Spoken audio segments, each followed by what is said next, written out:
Today I'm going to walk through some of the surprising, often ordinary, but always important choices that I've made on the road to the Giants becoming Super Bowl 46 champions.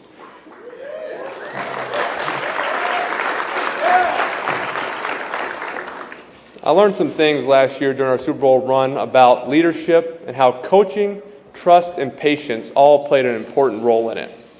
Last year was unlike any other season that I've had in the NFL.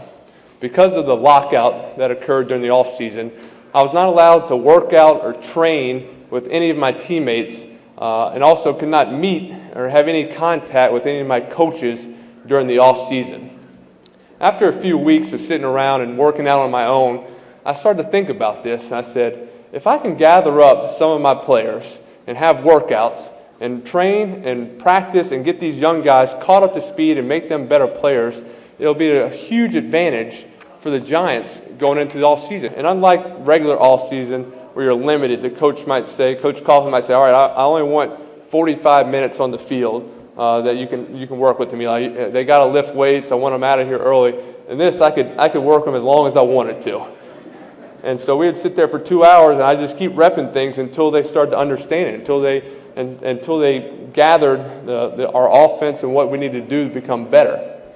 But the thing I realized after we kind of finished our practices was that I was coaching these guys. I was telling them the things they need to work on, their mechanics, their fundamentals, the route combination and reads, but no one was coaching me.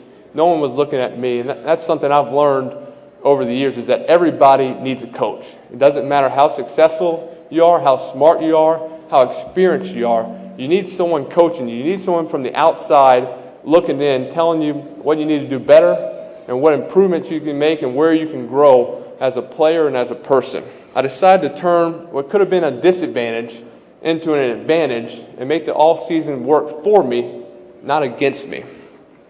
I've learned that to be your best, you've got to trust yourself, your coach, and your teammates. If you don't trust yourself, you won't be able to perform at your best. So why or how can your teammates around you trust that you will? A leader has to inspire others to trust in them and to give trust in return. In a world where people have to rely on others for almost everything, we have to work together to make things happen. Trust is a performance multiplier. That means you're able to perform better and even faster when you trust those around you and they can trust you back. You don't ever know when you'll have an opportunity staring you in the face, so you've got to be prepared to take advantage of it. You have to have total trust in yourself, and your teammates have to have trust in their leader. And when an opportunity stares you in the face, you can and will seize it.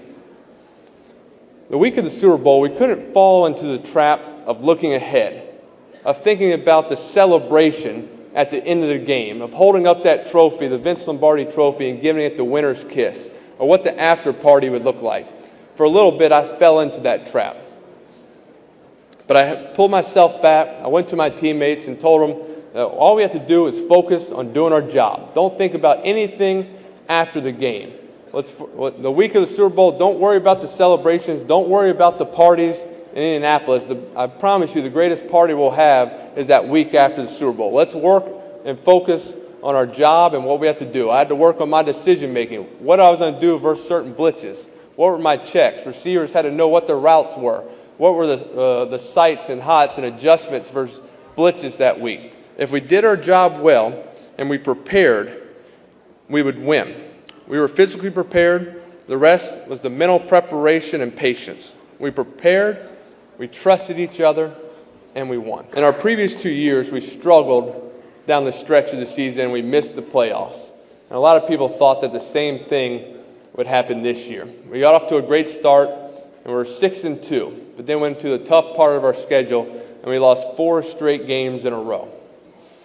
And we went into Dallas in week 13, having lost 4 in a row, and we were at one point in the fourth quarter with 5 minutes left to go in the game. We were down 12 points. Now, in previous years, this is where I used to panic a little bit. I would start to force things. I would figure, hey, I got to make a play right now. I got to make something happen. And what would normally happen, I end up turning the ball over, throwing an interception, trying almost too hard. So I said to myself, I got to be patient. I got to just take what the defense gives me. Hopefully that's enough to score quick enough and get a touchdown, but nothing's gonna get accomplished. Nothing good's going to come out of me throwing another interception. So we stayed patient. We were able to, instead of forcing things, just make plays, move the ball down the field. We ended up scoring 2 touchdowns in the final 5 minutes, and also got a blocked field goal by Jason Pierre-Paul on the last play of the game to give us a victory and give us a lead in the NFC East. After that, we kind of found our way of playing our best football. I could play patient. Our defense was playing outstanding. I could wait for the right time to strike, to make our move, to be aggressive, and not have to force things and turn the ball over. We ended up winning 2 of our next 3 games and went into the playoffs playing better football than any other team.